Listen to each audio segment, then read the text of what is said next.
I remember going over convincing our team, or others too, convincing us that we should be providing for loan guarantees. And I went over, I guess, the 12th, 13th time to Kyiv, and I was supposed to announce that there was another $1 billion loan guarantee.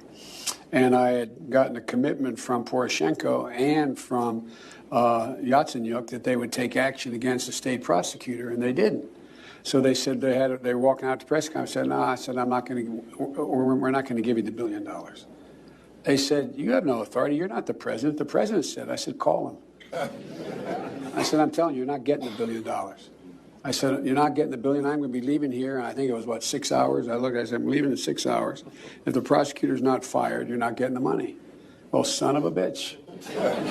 Got fired. And they put in place someone who was solid. This is my video update from Nicosia, Cyprus on this Friday midday, June the 9th. Let's talk about some news. And let's start things off with the indictment of former U.S. President Donald J. Trump. Another indictment. This is not the New York one. This is a new one. This one's taking place in Miami, Florida, and this one is federal, from what I understand. The New York one was not a federal indictment. This one is the Biden DOJ going after Donald Trump, a current president going after a former president. Well done, Joe Biden. Well done. Everything now changes for the United States. You can now go after political opponents in the United States. But,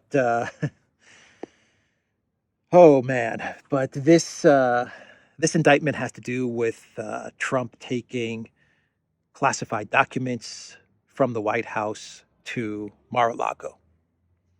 And I used to believe, at least it was my understanding, that a U.S. president can classify any document that he wants at his discretion. Doesn't have to tell anybody. He's the president. He can classify, declassify something, and that's it. No problem. That's how I understood things. And that seemed to be how everything worked up until Donald Trump. For some reason, it seems like Donald Trump is the only U.S. president that doesn't have that power, because the Biden DOJ is saying that the whole declassifying of documents, taking documents outside of their secure environment is a procedure, and Donald Trump did not follow that procedure. You see, it's a checklist, everybody. For Donald Trump, it's this very, very long, extensive checklist that he had to go through in order to declassify a document and take it to Mar-a-Lago, and he didn't go through that checklist. He didn't follow procedures, and now they are going to indict him. Vice President Pence, he had the same thing going on with declassifying documents just last week, and the FBI or the Biden DOJ, whatever, they did an investigation on Pence, and everything's cool. No problem if you're Pence. If you're Biden, you can keep classified, declassified documents, whatever. You can keep them in your garage, next to your Corvette, in your Delaware home, in some think tank office in the University of Pennsylvania. No problem. But if you're Trump, well, there's a procedure that you have to follow. Oh, boy. So now I understand why Nikki Haley and Pence and even Chris Christie, why they're going to be running for president of the United States. Because the establishment, the Uniparty, the rhinos like McConnell and Lindsey Graham, they told Nikki Haley and former VP Pence and Chris Christie, they said, yeah, absolutely, run for president. Go for the Republican nomination in 2024. Don't worry about Trump. We'll take care of Trump. That's what they told Haley. Haley called McConnell. She said, yeah, I'll run for president, but, Trump's going to take this. There's no way I can beat Trump. And McConnell said, Nikki, don't worry about it. We'll let us take care of Trump. You run for president. You're hawkish. You're really big on war and escalation and conflict, the military-industrial complex. You run for president. We'll let us handle Trump. There is no way that they're going to let Trump win the nomination for the Republicans. They are going to do everything in their power. The Biden White House, the Republican establishment, the permanent state, they are going to do everything in their power to prevent Trump from getting the Republican nomination. And they're fine with Biden becoming president again. I mean, McConnell, Lindsey Graham, they're absolutely cool with another 4 years of Biden. Actually, I think they prefer it. I think they like Biden as president. You know, Biden was their buddy in the Senate for 50 years. I mean, they worked with Biden for 50 years. They went to lunch together. They had dinners together. They had their little parties together with Biden. I mean, Biden is their buddy. They've known Biden for 5 decades. So they're absolutely fine with another 4 years of Biden. Trump, they're not going to let Trump get in. They're going to do everything in their power to prevent him from getting the nomination. So that's what's happening. Another Trump indictment. Trump put out a video, and he put out a statement on Truth Social, and he said, America is in decline, and he is exactly right. This is a huge move from the Biden White House. I mean, they've crossed the Rubicon with this one. Now in the United States going forward, in the US, you can go after political opponents. New rules to the game in the United States of America. So Biden has his own scandal brewing, but he doesn't seem too worried about it. But the Republicans, some Republicans, America First Republicans, they're saying that there is a document that the FBI has, and I think it's not even a classified document. Christoforou, the FBI director, has a document from a whistleblower, which shows that Biden, Joe Bidenopoulos, Greece's favorite son, and Hunter Biden, they received $5 million payments each from a foreign country.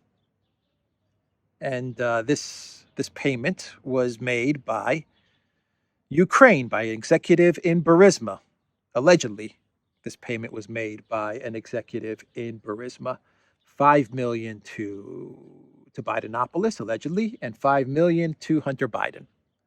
And they made this payment, Burisma, in order to secure certain oil contracts, energy contracts. And they needed the Biden, then VP Biden, they needed his help to get the then prosecutor in Ukraine, Viktor Shokin, off Burisma's back to stop the investigation of Burisma. And so they, according to this document from this whistleblower, this source, who from what I understand is a very reputable source, the FBI has used this source before in the past, and they've actually paid this source something like $200,000 for the information that he or she has provided. This source claims that Burisma made these payments to Hunter and to Joe. A very complicated transaction as well. The payments were made in a way that it's going to be very difficult for the FBI to, or for any investigator to really track down the movement of this money. But anyway, the source claims that $5 million was paid to each of them so that they can clear the way for Burisma to secure certain oil and energy contracts and to remove the prosecutor Shokin. And we have Biden on video from when he was vice president in the Obama administration. We have that now famous video, that infamous video where Biden is at this Atlantic Council event or I forgot if it was the Atlantic Council or some other neocon think tank. And, Biden bragged about how he got the Ukrainian prosecutor fired because he wasn't going to give Ukraine a $1 billion loan unless Poroshenko would fire the prosecutor. And Biden said, son of a gun, he was fired. And everyone laughed and everyone giggled. And you have it on tape. You have it on video, man. It's there on video. So that's pretty much the scandal, the story that is brewing around Biden and Republicans, America First Republicans. I think Comer would be defined as an America First Republican.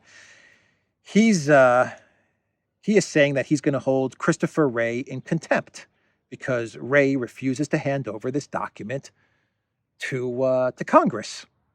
Why would the FBI director refuse to hand over a document to Congress when Congress specifically asks for that document? And I've read this is not even a classified document. At least that's my understanding of it. So, this is what they're doing to Trump, and this is how they're protecting Biden.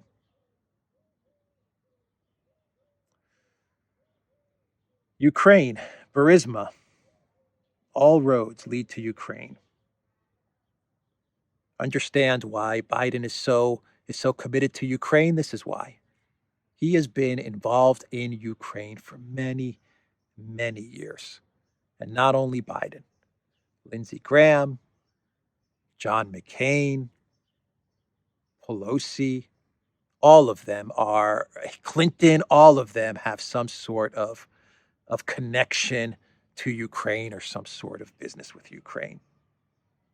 What country was working with the DNC, with the Democrats, with the Clinton Foundation to derail Trump before he got elected and after he was elected? What country was pushing the whole Russiagate narrative in the United States, or helping to push the Russiagate narrative in the United States? Ukraine.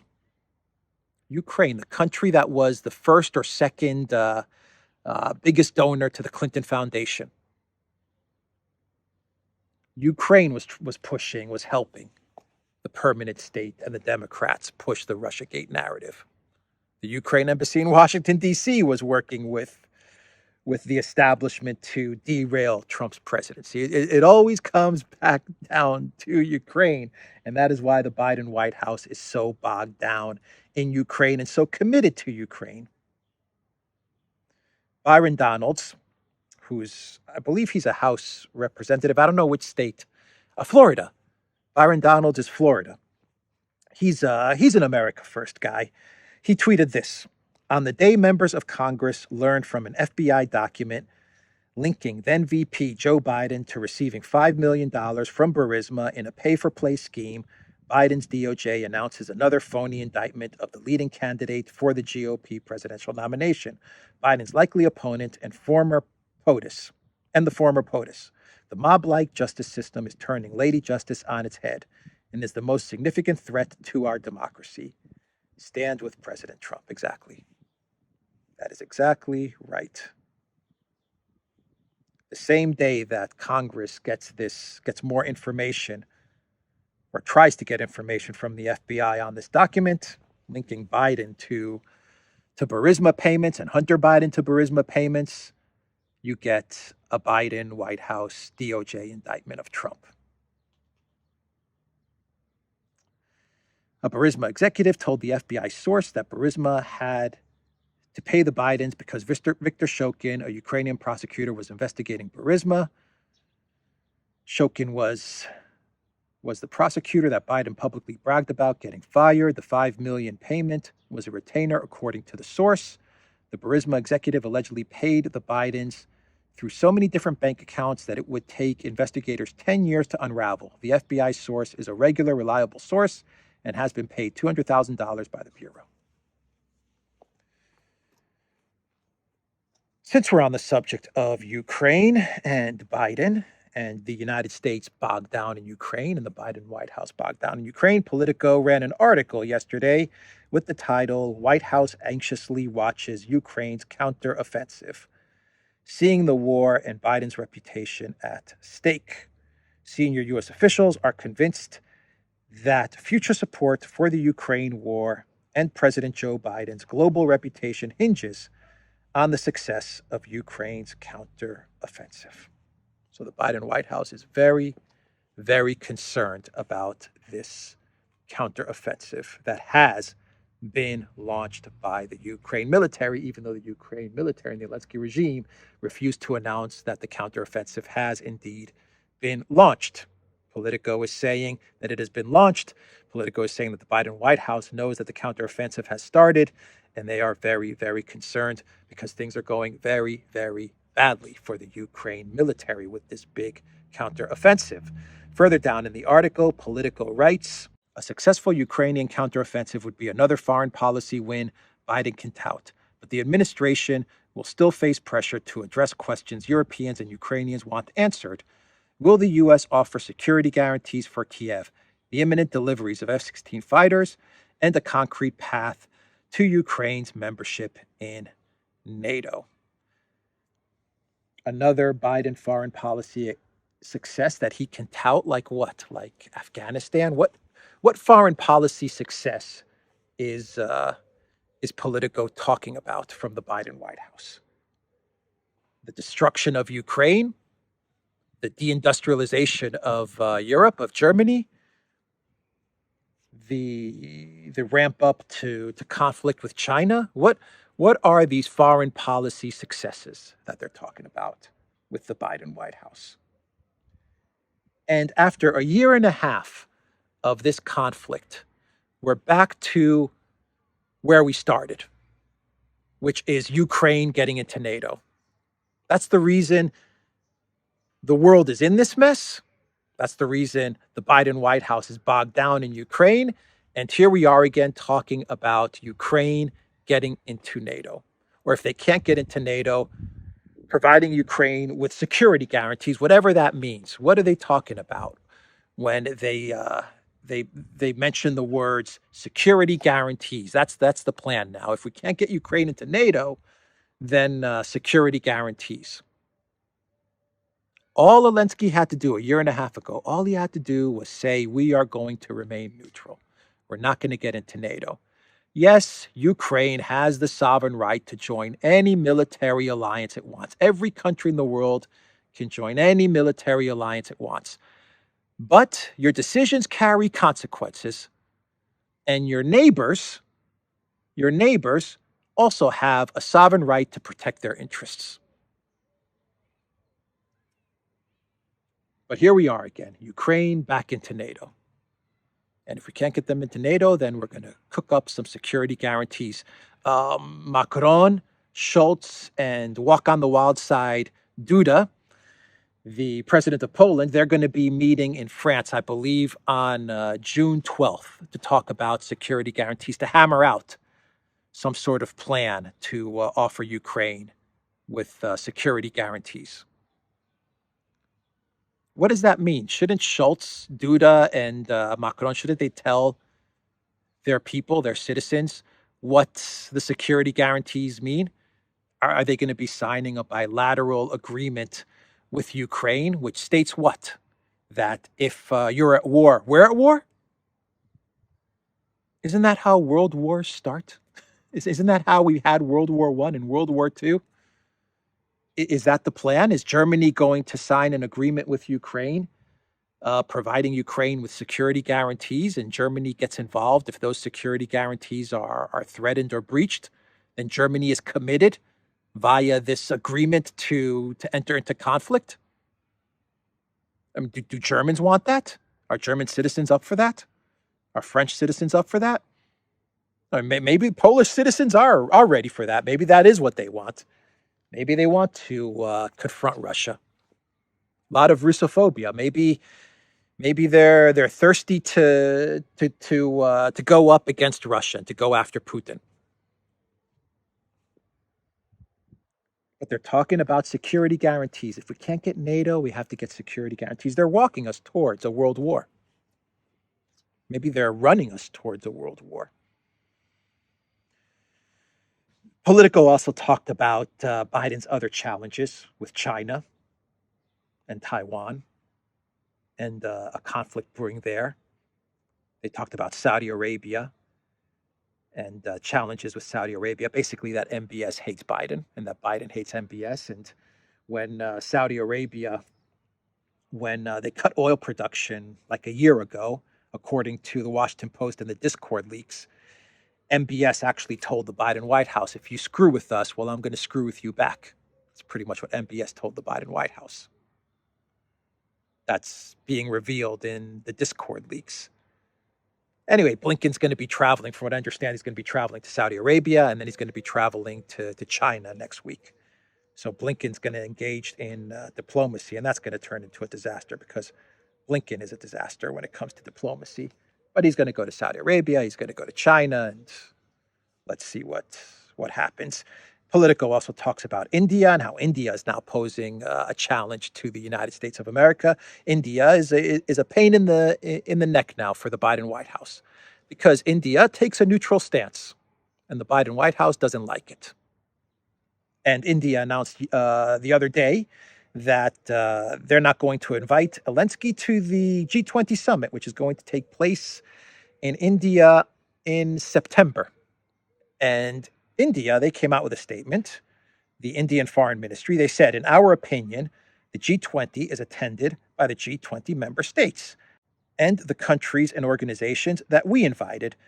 We announced the list of invitees immediately after we took over the G20 chairmanship. That's what the Foreign Ministry, Jaishankar, said in a statement.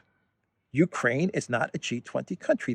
They are not invited to the G20 summit. And that is 100% right. That is 1,000% right. Finally, a country with some freaking common sense and some sense of reality. What is Ukraine doing at a G7 conference or a G20 conference? I mean, maybe if it's a G20 conference of the worst performing economies in the world, then yeah, Ukraine should be invited to that. But it shouldn't be invited to the big economies of the world. And the G20 should not be about Ukraine, which is also something that India is saying. The G20 conference is not about more money and more weapons to Zelensky. The G20 conference is about a whole bunch of other issues that concern the entire world. Economic issues, energy issues, food issues, trade issues. India is so spot on. They don't want Zelensky there. They don't want Zelensky there, first of all, because Modi doesn't like Zelensky. Modi looks at him and he sees a clown. And 80% of the world doesn't like Zelensky. They despise Zelensky. They can't stand Zelensky. They don't want him there. They don't want Ukraine there because they don't want the G20 to turn into this weapons for Ukraine and escalation for Ukraine. And the United States and Europe running around badgering a bunch of countries at the G7 to sanction Russia and to give weapons to Ukraine. They don't want that.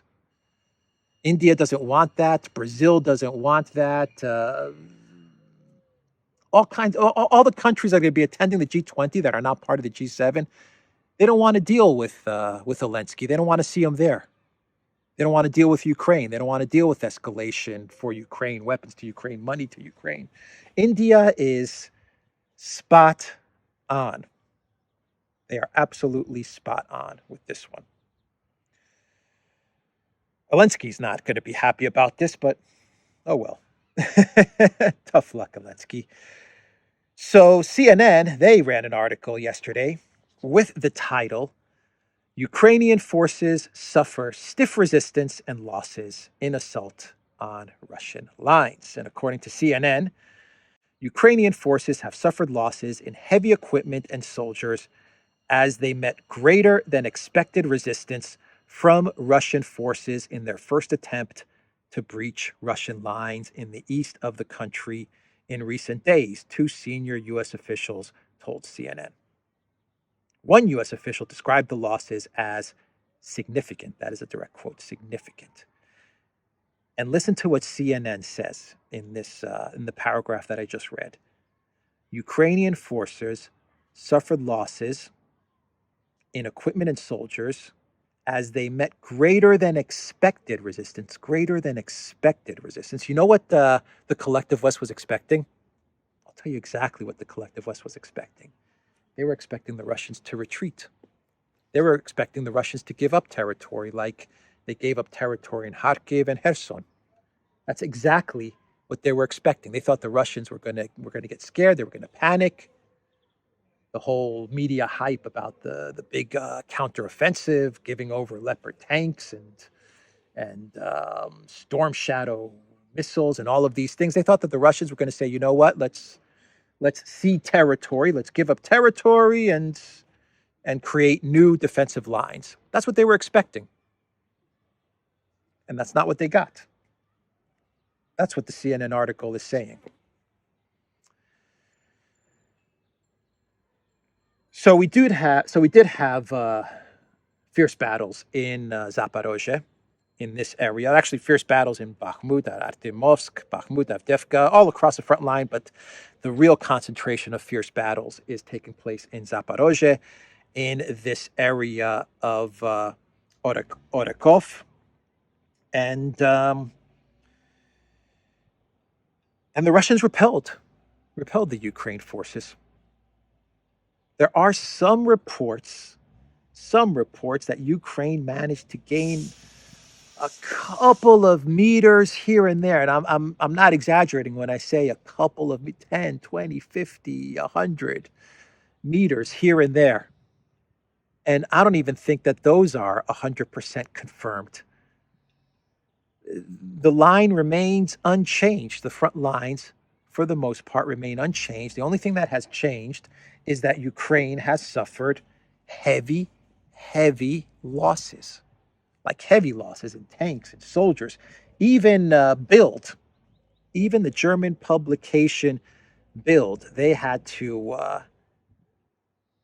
admit that the Russians are destroying Leopard tanks. They actually ran a story with the title "The Russians have destroyed the first Leopard tank," which means that Bild knows that Russia has destroyed a bunch of Leopard tanks.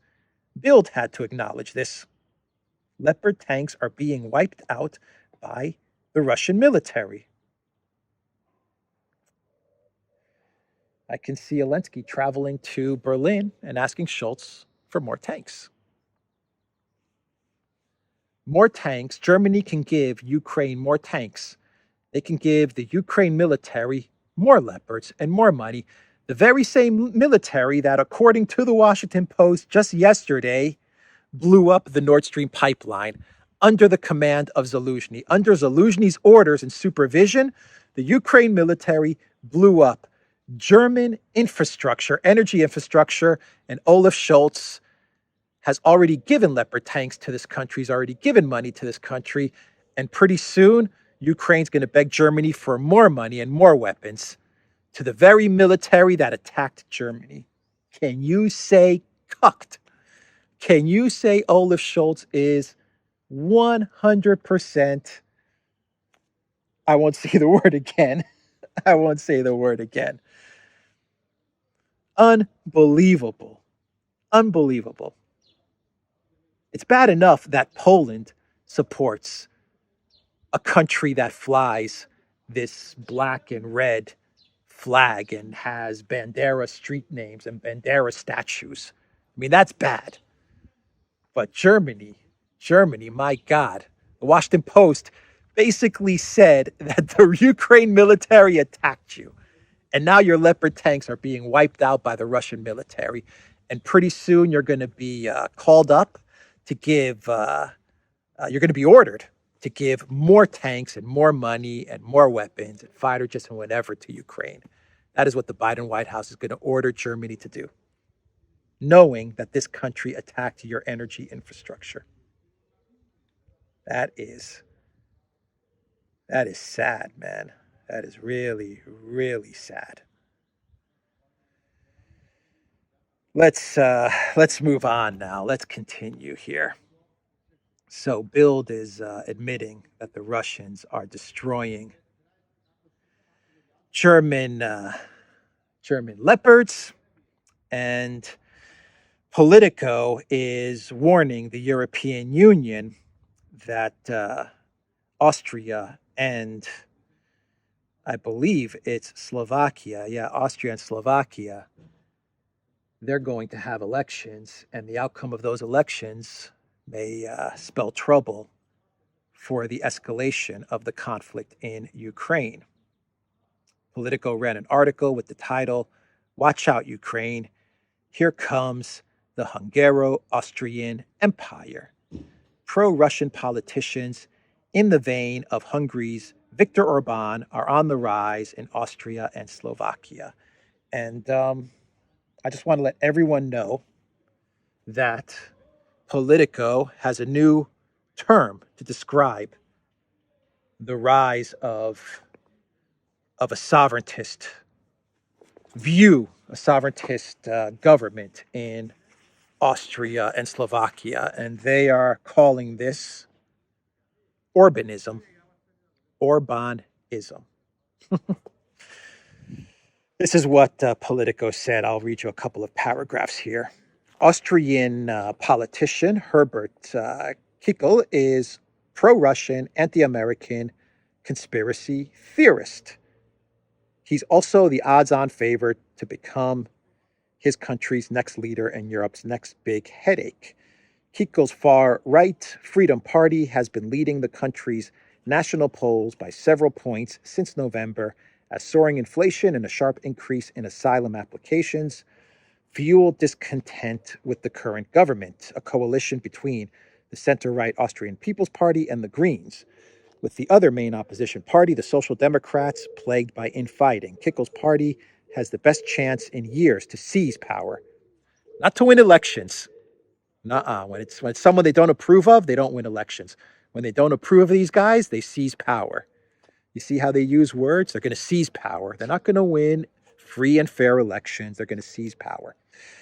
That would spell major trouble for the European Union, which is already struggling to cope with Hungary, where nationalist Prime Minister Viktor Orban has systematically taken control of all major levers of power and undermined independent media, transforming the country into what critics see as a semi-authoritarian state in the middle of the EU.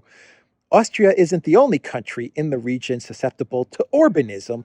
Neighboring Slovakia is also teetering on the brink of a populist revival. The pro-Russian SD, Smer SD, whose leader, former Prime Minister Robert Fico, was forced out of office in 2018 amid a wave of popular protests triggered by the brutal murder of an investigative reporter and his fiancée, is leading the polls ahead of a snap election set for September. Fico has vowed to end Slovakia's military support for neighboring Ukraine if elected. European officials warn that wins by pro-Russian forces in Slovakia and Austria would hand Russian President Vladimir Putin a powerful tool against Ukraine, making it easier for him to undermine sanctions and EU efforts to assist Ukraine. It would be a disaster, a chairman, commission official from the region said bluntly. Yeah, because those sanctions are working so well for the European Union. God forbid Vladimir Putin undermine the success of the 10, soon to be 11 sanctions packages. What a bunch of idiots. What a bunch of fools that write these articles, that come up with these narratives. Yeah, because people they don't approve of may win an election, they're automatically labeled as pro-Putin and far-right pro-Putin. Propaganda from these people is just, it's unbelievable, man. It's unbelievable. All right, so Orbanism. That's the new word for the day. Don't let your country fall to Orbanism,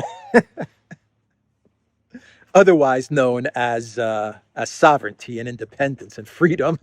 That's Orbanism. Looking after your country's best interests and looking after your people's best interests. That's Orbanism. All right, let's do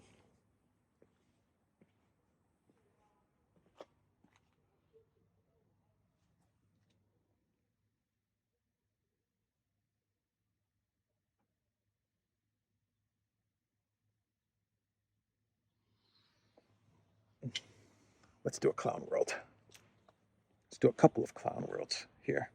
We'll wrap this video up. The first clown world, since we're talking about propaganda, has to do with a photo that is all over the interwebs from Visegrad 24, which is a huge pro EU globalist Twitter channel. They put out a tweet with a photo of a young boy. You'll see the picture right now on your screen, a young boy holding up a dog. And this is from the days of the Kakhovka Dam a couple of days ago, with the Kakhovka Dam bursting, being blown apart by Ukraine, most likely. Yeah, they say Russia did it. Okay. Visegrad, they put up this photo, and it says, young Ukrainian boy, keep that in mind, rescuing his dog from drowning after Russia destroyed the Kakhovka Dam. And then, take a look at this photo from 9 years ago. Serbia floods, little kid saving his dog. You see how that works? You see how that propaganda works. Serbia or Kherson? Was the little boy in Serbia, and then he also 9 years later he was in Kherson as well? Wow, that's pretty amazing. And the boy doesn't seem to have aged, and his dog, the dog doesn't seem to have aged. It's still a puppy. Incredible stuff. And and the second clown world is Greta Thunberg. Greta Thunberg. She is now talking about the Kakhovka Dam. And she put out a tweet the other day, which reads, the ecocide, as a continuation of Russia's unprovoked, full-scale invasion of Ukraine is yet another atrocity which leaves the world lost for words. Our eyes are once again on Russia, who must be held accountable for their crimes. So now that could be a clown world in and of itself. Greta's tweet on what happened with the Kakhovka Dam, but that's not the whole clown world, because to her tweet on the dam, Greta Thunberg's tweet, Zelensky actually responded to Thunberg, and he thanked her for her tweet. So Zelensky actually responded to Greta Thunberg's tweet of ecocide, that Russia, according to Thunberg, is responsible for. Interesting word, ecocide. Thank you, Greta Thunberg, for your tweet, for support Ukraine. Very, very nice of you, Greta. I agree. This is ecocide. Greta, by the way, maybe you have $1 billion so I can buy a home? Just maybe. Maybe $1 billion so I can buy a home. It will be eco-friendly home. Oh, boy. So we have one more. Let's do one more clown world, and we'll wrap this video up here. And in this clown world, we have got, let's see here. We've got this photo of Zelensky with his commanders, strategizing and planning the big summer, spring, winter, fall, summer, fall, spring offensive that Ukraine refuses to acknowledge is taking place. But there they are at the big table, and they're strategizing, right? They're strategizing. But the interesting part about this photo is the people around the table. The people around the table are the high officers, Komarenko Sierski and Tomovsky. They're the ones attending this very important meeting with Zelensky on the big counteroffensive that is counter to you and counter to me and offends you. Those are the people that are strategizing. So where is the commander in chief of the Ukraine armed forces? You would think that for the big counteroffensive, the commander in chief would be there strategizing. Nope, not there. Zaluzhny is not there. Budanov, maybe like the intel chief is there, important meeting, strategizing on the biggest military plan, the biggest military decision that the Zelensky regime will ever make. Maybe you include Budanov? No, Budanov, he's not there. Nowhere to be seen. Interesting, huh? Very interesting.